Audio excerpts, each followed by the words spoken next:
A potato! Just kidding, he's a very chunky pet sheep who would like to be able to see again. So I'm here to peel him. This big boy that should have only taken about 3 minutes ended up taking over 7. So I just skipped right past the belly and showed you the first tip here. He's pretty hefty, so let me show you a comparison. This is a typical size for baby dolls. And this is our chunky boy. As you can see, he likes to store snacks on his back and in all the little crevices of his fiber. So I work really diligently to make sure I clean all of that up so it doesn't give him any issues. The discoloration on his back is from all that dirt itching and him neurotically scratching.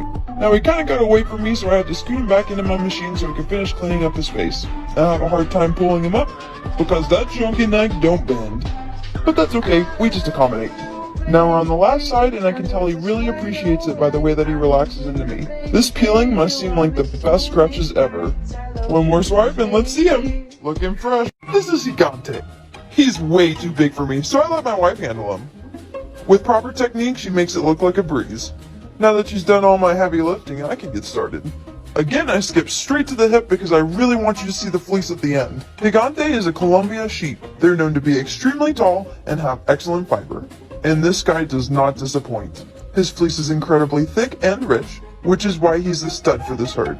He's not the heaviest, but he's definitely the tallest boy I've shorn. So I am grateful that he is being super cooperative. Until I get to this head, where he reminds me that if he wanted to, he could totally take me. This is just 1 year's worth of growth, and even though I'm bending him around, he's not being hurt at all. Quick turn off of my shear so I can maneuver him into the upward position. A couple wiggles to get comfy, and back to rolling the rest of it off. This guy lives on a fiber farm, so his 12-pound fleece will be sold so that someone can make yarn out of it.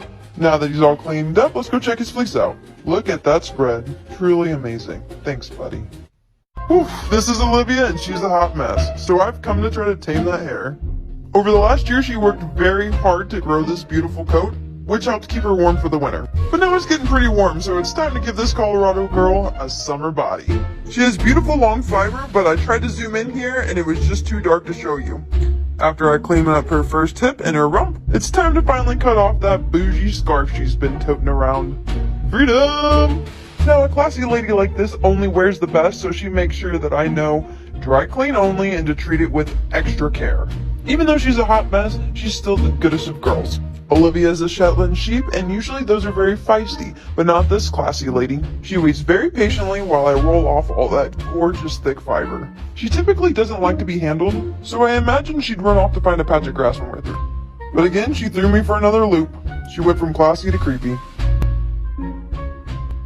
Well, Olivia, did I do it right?